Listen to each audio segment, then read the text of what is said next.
The topic for today is the chord tone connection. Understanding this is a bit tricky, guys, but stick with it and you'll notice basically you're just playing chords on chords. That's the easiest way to think about it. Now, the first thing I need you to do, and I'm going to speed through this, the way that I see the intervals, I see it as a seesaw because there is a symmetry to the sound of these intervals and the way that we name and label them. I'm going to do this. It's called a chromatic scale. Now, I love the word chroma because chroma means colour, and what this does is it shows you all the colours that you have available to us. And the cool thing about this is the chromatic scale, it's just 12 notes, guys. I love this 12 notes thing. And all music comes from this. Doesn't matter what genre you like, it all comes from those 12 notes. How amazing is that? So we've got this foundation note to the chromatic scale, and this applies across every key. I'm not going to use alphabet letters, I'm going to use interval letters. So that's a string, and I'm going to draw the seesaw just a little bit different. There's a fret wire. We've got a root note. Now that is note number 1. So we're thinking about the root note as number 1. So it's really simple, guys. What comes after 1 is 2. Now, the thing with this, though, there is something that happens, and we have to really drill this. I say this repeatedly because it's to reinforce it. The more you hear me say it, the easier it is for it to stick in your brain. Major and minor, they travel in pairs. So think of them as Mr. and Mrs. So we're going to have a minor second, min there for minor second, and then I'm going to put another second here, and this is major. And the reason that this is the way it is, let me just put that there to show that it looks like a fret. So if that was a fret and we moved up 1 fret, that would be a minor second. You might think of it as a half step, that's another name for it.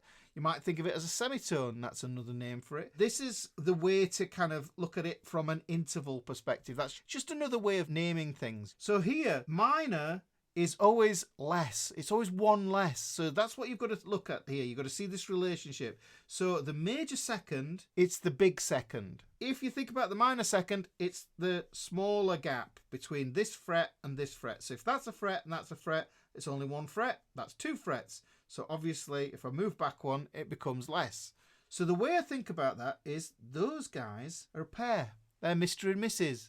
Now, what comes after 2, I wonder? Hopefully, we all know. We get a 3. Now, what happens is we get another 3. So there are 2 3s. And you can kind of get an idea. If you understand that this is potentially what's going on, you can guess what's going to happen here. You can think to yourself, well, minor and then major. Well, isn't this going to be the same carry on? Yeah, it is. It's really that simple. Minor, major. So we get another couple there. Now, this is where it goes a bit weird. What happens is we get a 4th. Now this 4th, because of the way that the string gets divided, the ratios, the harmonics and the undertones and the overtones and everything, this is called perfect. So this is a perfect 4th. What we can get, and I'm just going to skip over this one for a minute because once I come back it'll make sense. I'm going to put 5 here because this here is another perfect interval. And what I like to see is this sandwich. Now, if you imagine that you go to a bakery, I always use this analogy, and you get this really artisan crusty loaf that's absolutely gorgeous, and that's a slice of the bread. It's perfect.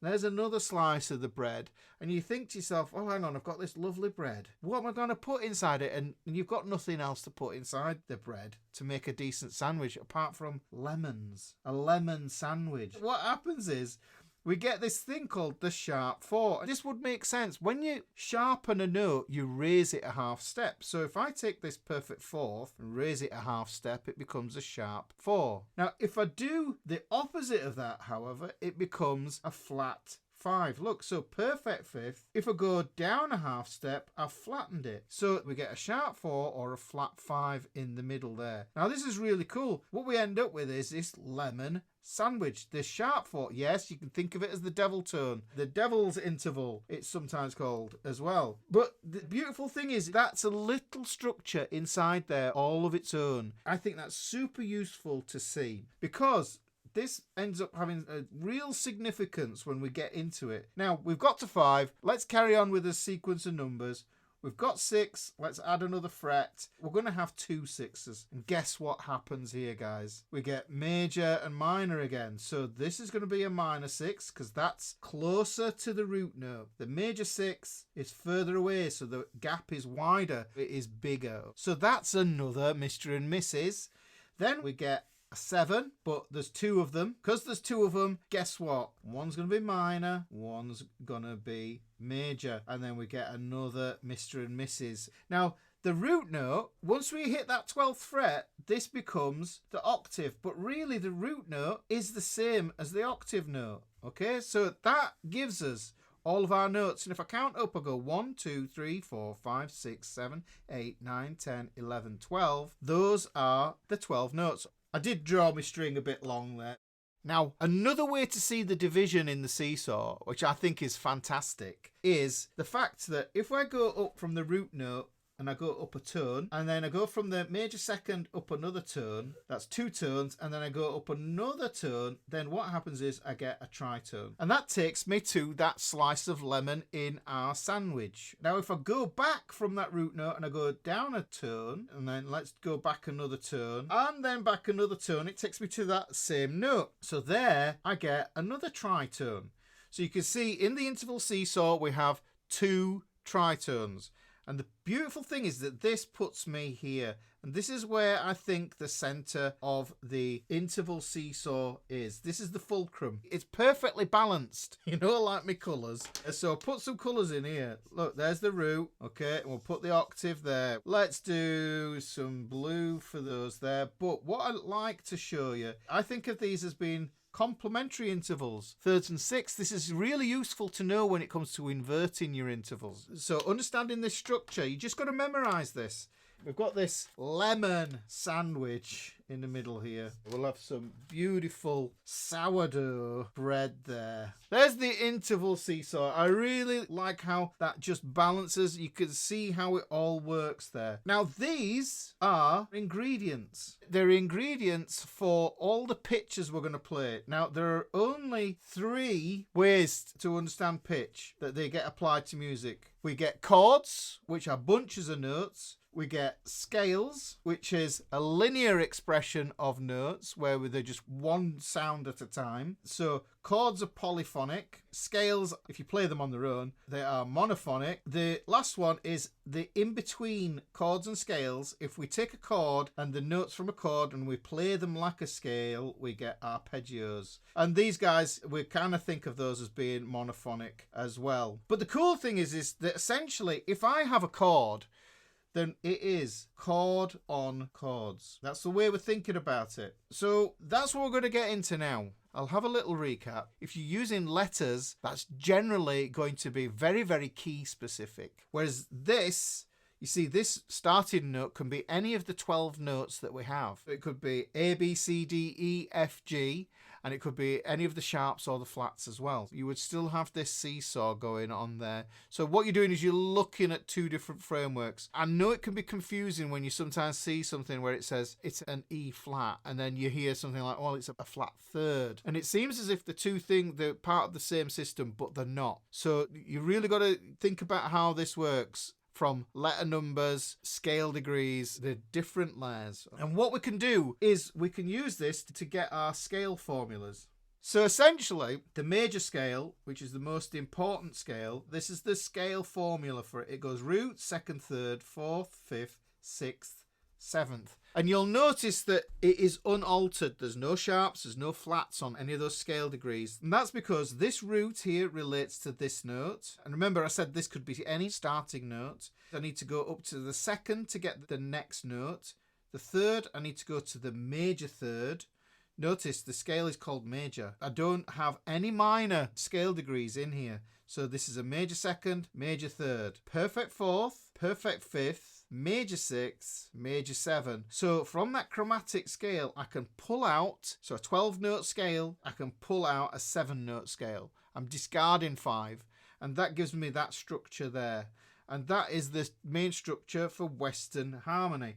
But if I was to look at something like the minor scale, and I'm talking about the natural minor scale, let me just write out the scale degrees. Right now, that looks like the major scale. But what I have to do is I have to alter it. Flat 3, flat 6, flat 7. That is the formula then, now, I have for the minor scale. And that means I get a root note, a major second, a minor third, which is the same as a flat third. I get a perfect fourth, a perfect fifth, a minor sixth, and I get a minor 7. So you can see that 3 of those scale degrees have been altered to get that minor sound. And the key to this is the third. If you alter the third, equals major or minor. So that comes up in the shapes that we use. So one tone at a time. There are loads of scale formulas. I have some in the book. If we go to the back of the book, there's loads of them, and these are what I'd consider the common scale formulas here.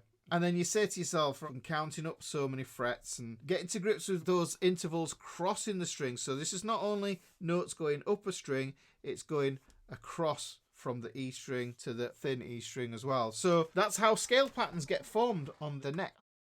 The diminished tends to be all about the fifth. So when I think about the fifth, we get augmented and diminished.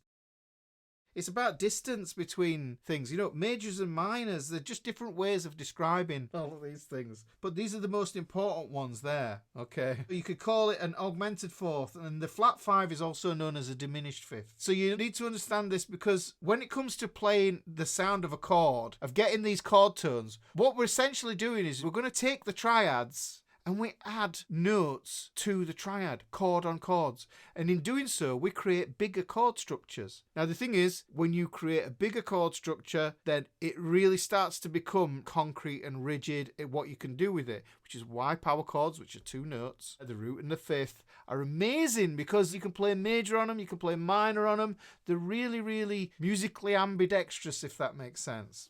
There's only 12 notes, but they're in different ranges and different registers. And really, that's a big part of how I think about the guitar. It's like, how do you access the full register of the guitar, have low sounding chords, have high sounding chords, so that you can tap into essentially what I can see as the 4 voices, the bass, the tenor, the alto and the soprano. And that's a really interesting sort of way of looking at it. So orchestras, they do the whole thing, double bass and up to the piccolo. It's a wide range of instruments, and it's not just that, it's the texture of those instruments as well that actually create their own vibe within the composition, which is an amazing thing. If you've never been to see an orchestra, you should do it. It's an absolutely wonderful experience. And it doesn't have to be expensive. If you've got a music college near you, I highly recommend going and seeing their orchestras, because they're very, very skilled, and it generally won't cost you 300 quid to go and see them.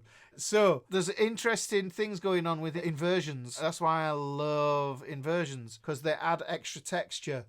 So the scale is the ingredients. And if you imagine somebody dumped 7 Lego bricks in front of you, and those Lego bricks were all C, D, E, F, G, A, B. What I could do is I can stack those on top of each other to make 3 Lego stacks. So if you imagine I had Lego, let's do a piece of Lego like that. The worst invention known to man's foot. If you've ever trodden on a Lego with bare feet, we think of a Lego as a note. If we put them on there, so you could think of it as 1 note there, and then if I do it like this, now I've got 3 Legos stacked on top of each other. 1 could be the root, 1 could be the third, and 1 could be the fifth. And this is going to give me a triad. I'm trying to make them look like Legos. Hang on, I'll colour code it so it goes with that. Perfect fifth. This one's on its own, so it's monophony. This is grouped together, so that's polyphony.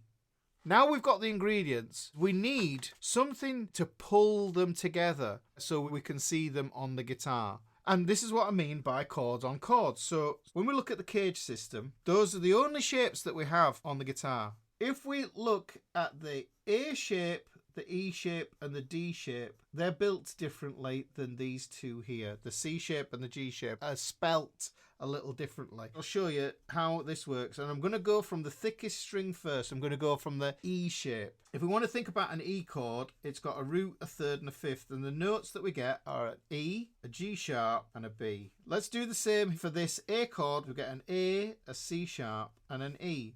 So you can see here, this ties in with this idea. This is intervals and this is alphabet letters. So this and this are 2 different layers of that understanding, but we can connect them. So it's going to be D, F sharp and A. The thing that we need to understand is if I just plot out this E chord, let's just take a moment as well to soak this in. Look at the E shape and look at where the lowest sounding note is in the E shape. It's on the E string, isn't it? Because we get E, A, D, G, B, E. This is to the tuning of the guitar. So that's an open string, so we know that that's going to be an E, which is the root note. But I'm just going to plot the shape out of an E chord. We get a B, which is the fifth. So I'm going to put the fifth there. Then here, this is the D string. If we go up a whole step from the D, we get to E, which is another root note. Look at that. So there's a root note there. Then we've got this note on the G string, 1 fret higher than the G. So this becomes a G sharp, which makes it the third. So we're crossing that information over there. We've got the open B string, which we can see is the fifth. And then we've got another root note here on that thin E string. Worth noting, you've got a root note, you've got a root note, and you've got another root note there. 6-string chord, 3 of those strings are root notes, which is why it sounds such a big, strong, stable sounding chord.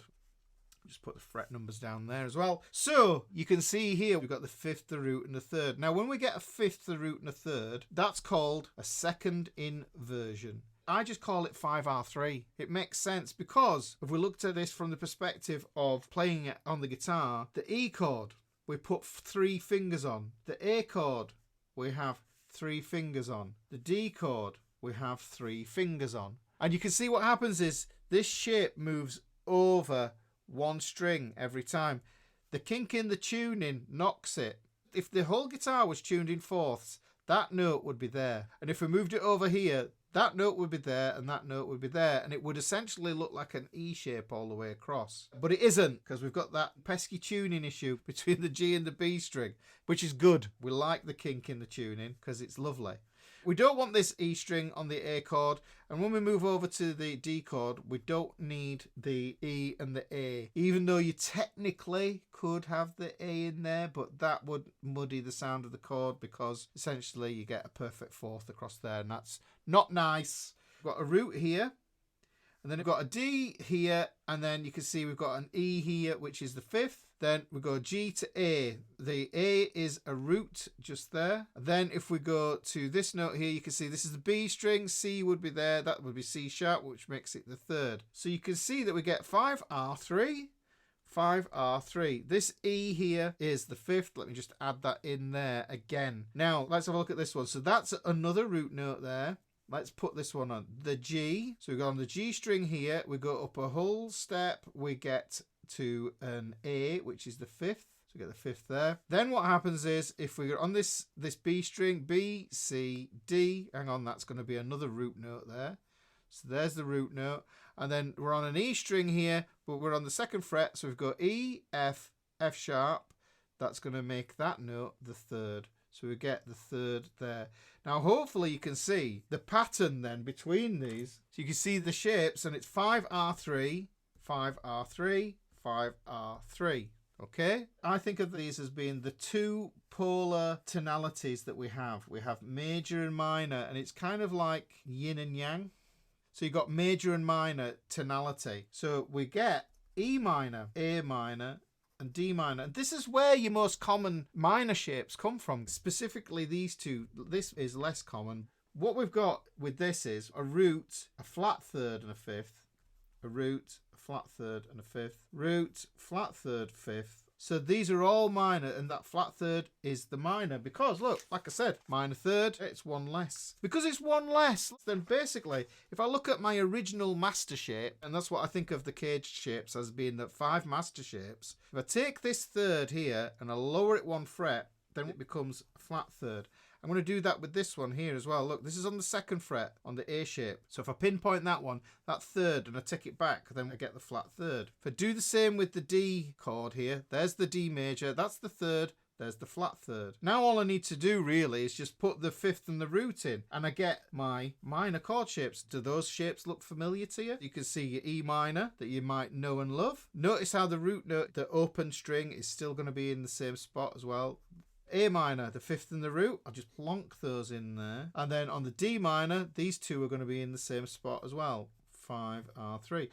Now, these shapes essentially become the basis for our bar chords. And actually, if I put this down here, these two shapes here are the ones that we use the most for bar chords. Just to show you what I mean, if we're in E major just here, you can see I've got my 5th, root 3rd. Now, somebody mentioned about major, minor, minor, major, major, minor, diminished. The order that the chords go in a key. We can do that with this. 5R3. I've done chord tone soloing ideas around this. So this is a structure that we can use. So look, chord 1, major, chord 2, minor. I'm only playing the 5th, the root, flat 3rd. That's chord 2.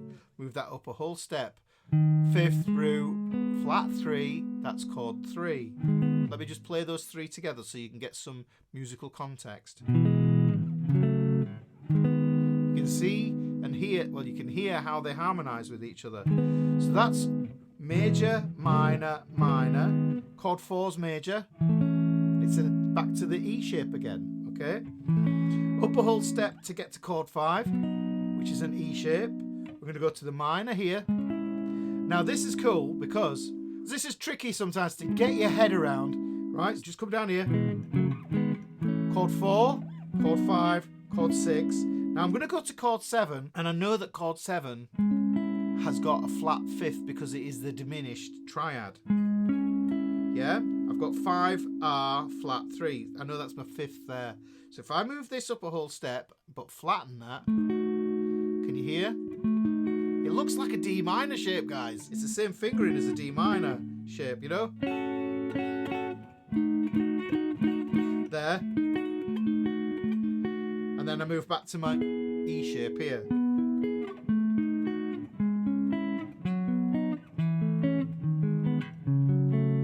Hang on. Let me just get a bit more guitar in. So that's the key of E major there. Now that's great and everything, but those notes there are just my triads. Albeit, because, back to the diagram, if I just use those shapes there as my north stars, then I have to think of them as being second inversions. That's what it means by the 5th being on the bottom there. It's the second inversion. And I should just say, while I'm here, the C and the G shapes, these are more triadic. They go root 3rd, 5th. Now what we have to do, I'm going to carry on with this diagram here, guys. Now that I have my shapes in order here, I've got all my intervals there in my seesaw. These shapes now become my north stars. I look out for those just as I was playing them there up the guitar neck. What I can do now is I can think to myself, and I won't overdo this because this is something that I suggest you get a pen, some paper. If you can, there's a great program called neck diagrams in the Fretboard Fraternity. There's links to it in there. You can do that and you can color code it and everything else. Like, it's a wonderful piece of software. I highly recommend it. And then you can see how this stuff works. You can plot out these ideas. Although I will say, pen and paper, drawing things out like this, drawing out your chord boxes, drawing your shapes, it's part of the study. It's good for you. It's good for your understanding because you start to see things. You'll draw something in and you'll go, ah, that's the relationship that was there that's on here. It's on the chord. It's a different way of looking at things. So drawing things out is really good for you. Now, if you imagine, this is the North Star. If you've got a star, there are things orbiting around it. There's planets and everything else like that. And what we want to do is we want to find those planets, and it's about where notes are relative. 3/5R is first inversion. I'll put that in there because we're starting on the second inversion, root position. So I'm circling around this. So this E, we're imagining this E is an orange giant star of some variety. I don't know if there is an orange giant. I'm going to look at this and I'm going to think to myself, well, there's my 3rd. That's a major 3rd. If I move 1 fret up, I've got a 4th. If I move another fret up, I get a sharp 4 or a flat 5. So this is going to be sharp 4 or flat 5. I know by moving down a half step there, I get my flat 3rd. I know where that's going to live. And I can do that, base it all on using the chord shape here to pull everything in. It's to really focus it in. I'm not focusing on the B string and the E string and building scale patterns. I'm just focusing on the core of the chord, because that's what the triad is. A triad is the core of the chord. Let's look at this fifth here. If I look at the fifth, I can go up and I can see that I've got my minor sixth here, which is also known as a flat 6. If I go to the fifth now and I go down a half step, I can see I get my sharp 4, my flat 5 again, right? Let's go to the root, and I can see that if I'm at the root and I go backwards, I get to a major 7. It's going to be a 7.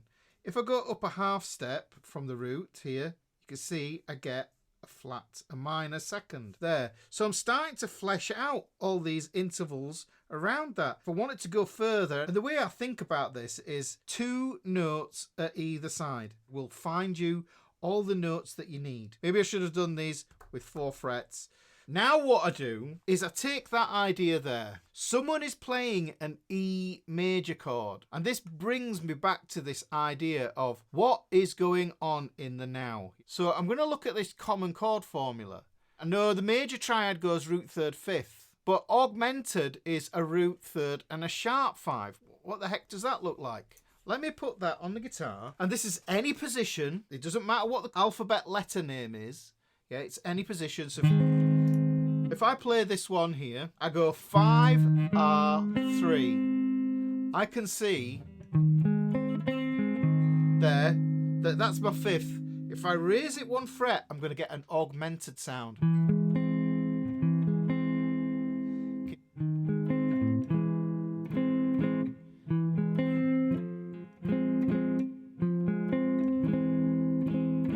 Can't remember what the song is. It reminds me, John Lennon. Oh, our life together, da-da-da-da, we have grown. Somewhere else, it goes somewhere else. But you can see how I can use the 5th root and 3rd there to make this happen. Let's just quickly look at another one. Let's look at this major 7. You can see the major 7 has got this formula. It goes root 3rd, 5th, 7th. But you're saying, oh, hang on, Ricky, but you're only holding down the 5th root 3rd. Well, here's what I do. I know that my root is there, and if I lower it 1, I get my major 7 now. So now what I can do is I can play that there, and now I have 4 notes.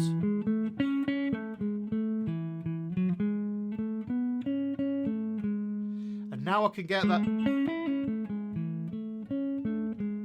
there. Now, let's just switch to another one. And hopefully you can start to see how this is going to work. So this is helping you to understand how to play all your fancy chords. I like add 9 chords. And you can see that an add 9 has a root, a 3rd, a 5th, and a 9. A 9 is just an enharmonic equivalent for a second. Because I know it's a second, I go 5, R3, take the root. A second would be a whole step above. Okay? Now let me put that in my chord. Yeah? Now that's an A.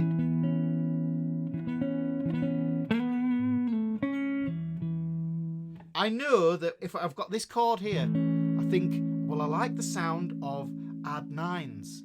So I'll use that. I'll play the 5th, 3rd, to the 9th, to the root, to the 3rd, to the 5th.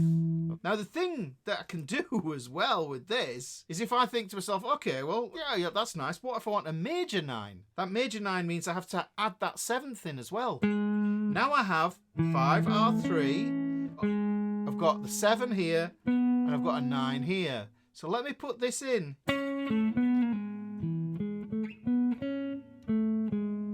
And I have these notes that are sitting on top of this chord that lives in the now. Yeah? So this is the now that is happening. This is what I meant about it being harmony in the now, the woo-woo. And you hear that 7th creates tension because it's the leading note. Yeah? It wants to resolve to this note. Do, re, mi, fa, sol, la, ti, do. Yeah?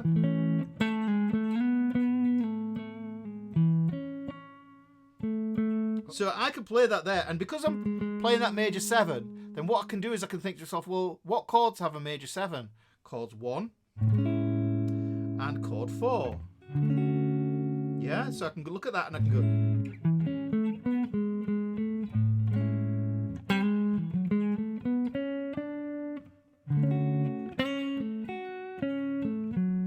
So I'm playing chords on top of the chords.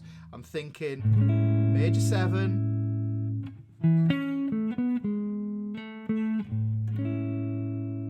Yeah, so that's just the major there. Here's an A shape. The same thing is going to apply here. That's the 5th. There's the root. There's the 3rd. So if I go back to that 5th, I've got a minor 6. I've got the major 6th here. I've got the sharp 4, flat 5 here. And I've got the perfect 4th here. So I can go. So I can think about things and I think to myself, oh, hang on, let's take that shape. Make it into a 7th chord. There's the root, major 7, flat 7. I get this little structure.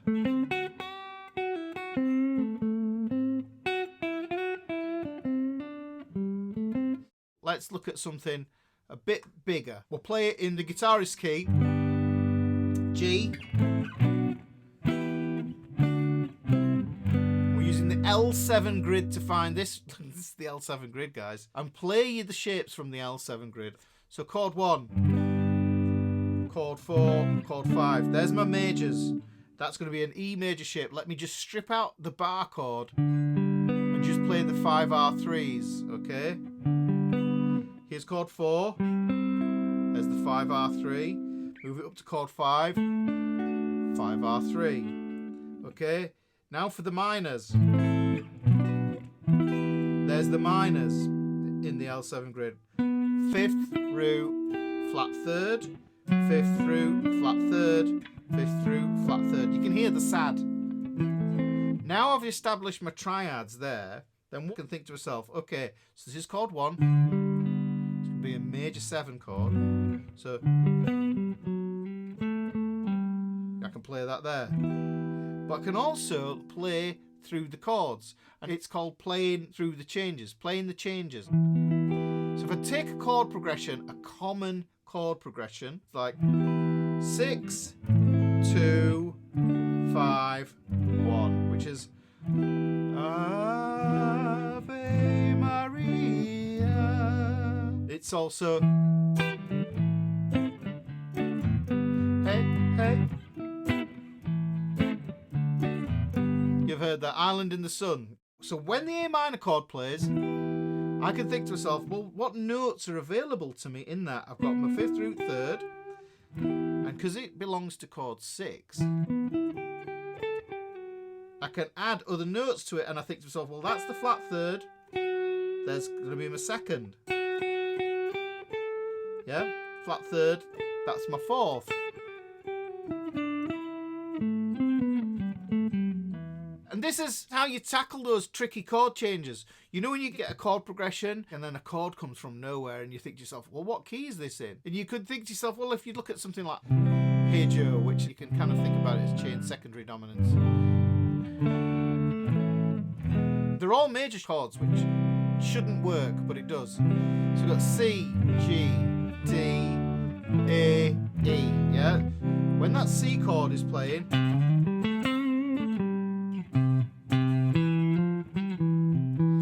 I can base my ideas around the shape as being my North Star and finding the intervals that are orbiting it. When I change to the G shape, I can do the same thing there because I know which interval is which. I know that this is going to be a 5th and this is another root. So I think that's going to be the 6th there. So I'm using, there's the root, there's the 2nd, there's the major 7th, there's the flat 7. So I know where to put those. Then there's the D. Okay, so if I think of that as D major, yeah, I want to think of it a D7, then yeah, somebody plays a D like that. You're jamming with your buddy, and you play this, even though it's not a finger that he's holding down. the whole thing's going to sound like a 7th chord. It's easy because look, the chords move like notes. That's D, E, F, G. So say we're in G major, and I'm thinking to myself, G major 7. It's nice, easy for me to find that. Ooh, that sounds like a song. I can't remember what it is. Well, that's a good way of looking at it as well. Minor. Based on the E minor shape there. I can see I've got my flat 3rd, my 5th and my root. If I want to turn it into something else, I can do. Because I know where my orbiting intervals are for the chord. So it's really this idea of marrying them. But this boils into this idea of Charlie Christian. Even if you've got an expensive chord like this, when I look at this, I think to myself, well, what shape is that? It's a D9 chord. Yeah, but I'm thinking to myself, well, because of the C shape, the way the C shape goes like this, and the A shape goes this is the intersect between the two shapes. So I can think to myself that my 5R3 is there for this shape. Yeah, if I play it here, there's my root 3rd, 5th.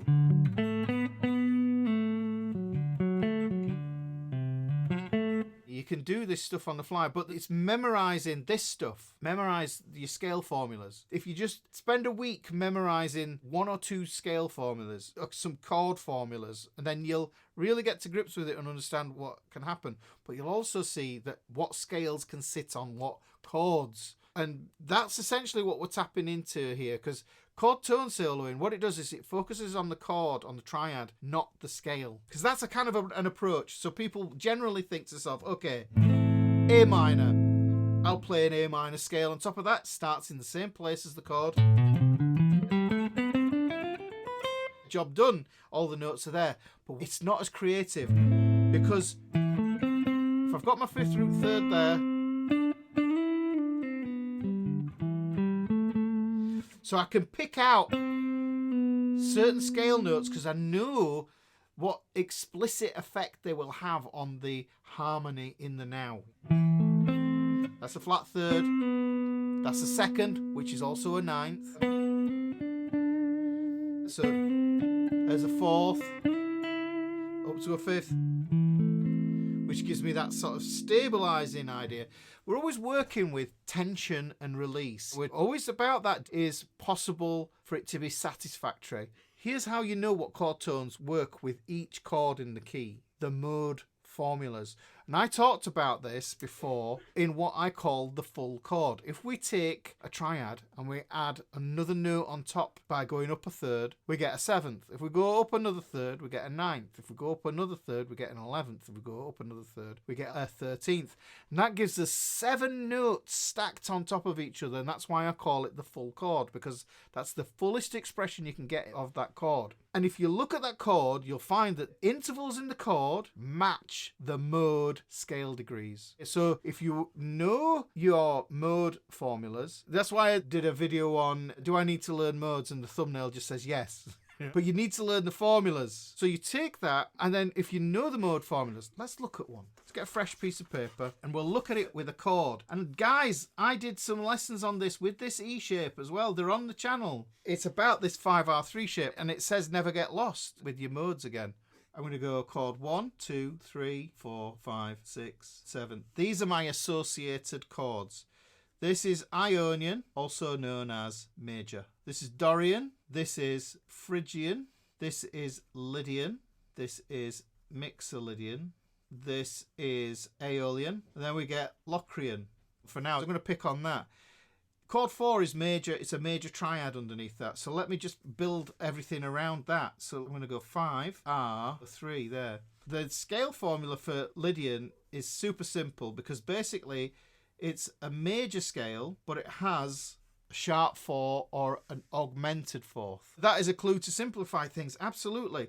So now what I do is I think to myself, right, okay, I'm visualizing this here. There's my shape.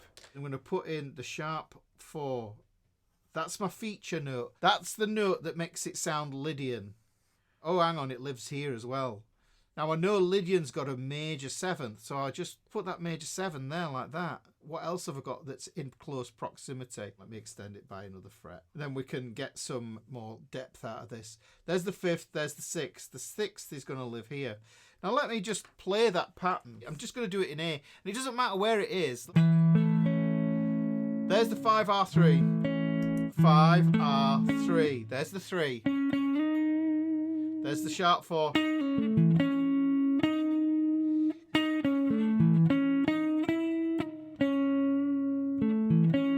I'm going to put that on the diagram, which will be available in PDF Club. I'll put the 5th there as well, because that's nice. That resolution from that tension sound. What we've got going on is this tritone in between the root and the sharp 4 there wants to resolve to that 5th because it's a perfect interval. Perfect intervals sound more resolved. I'm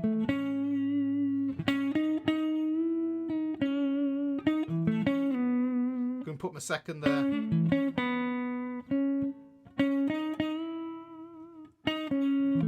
Yeah.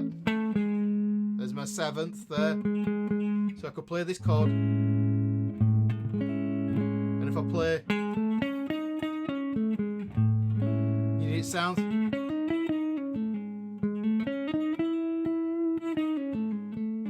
Sounds exotic now with that major 7th. There's the 5th. There's the 6th. And there's that sharp 4 again, an octave lower. 5R3, sharp 4, drop it down an octave.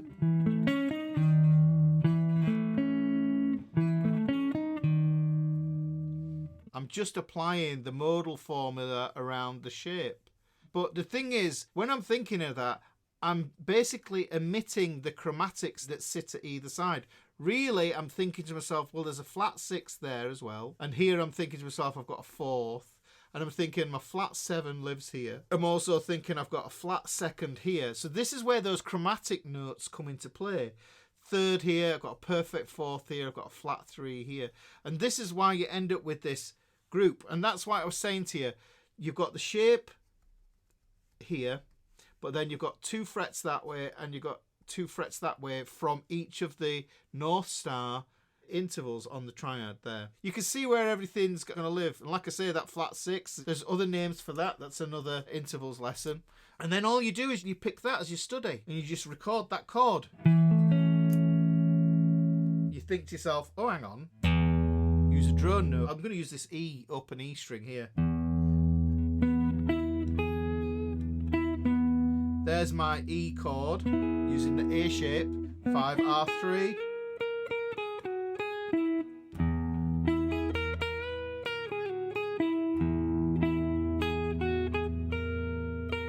There's that sharp 4.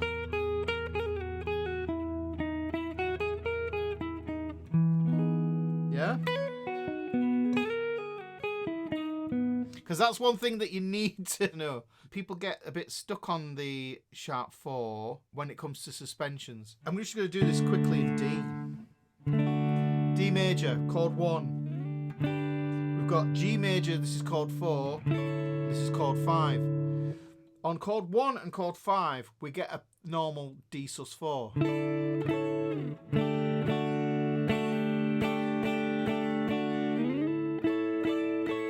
That's available to us, key-wise.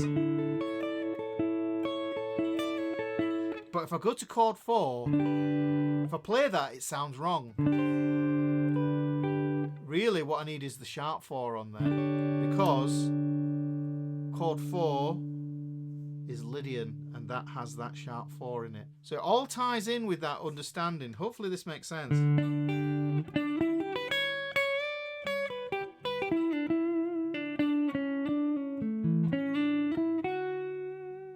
All the concepts are in this picture that you can see here, so you can think of it chordally there, and like when I say that, that's the mode, and I can think of that as being the full chord, what's available to me, and I refer to the modal scale degrees for the full chord. And like I say, the full chord goes root, 3rd, 5th, 7th, 9th, 11th, 13th.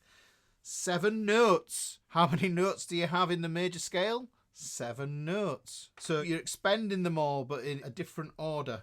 Triad, 7th, upper extensions. There is a lot to digest here, guys. I love it to bits. The fretboard's a beautiful thing, and once you can see it, it really is. It's elegant. But you've got to understand the layers. You've got to be able to separate the layers to see how everything connects. Everything is connected.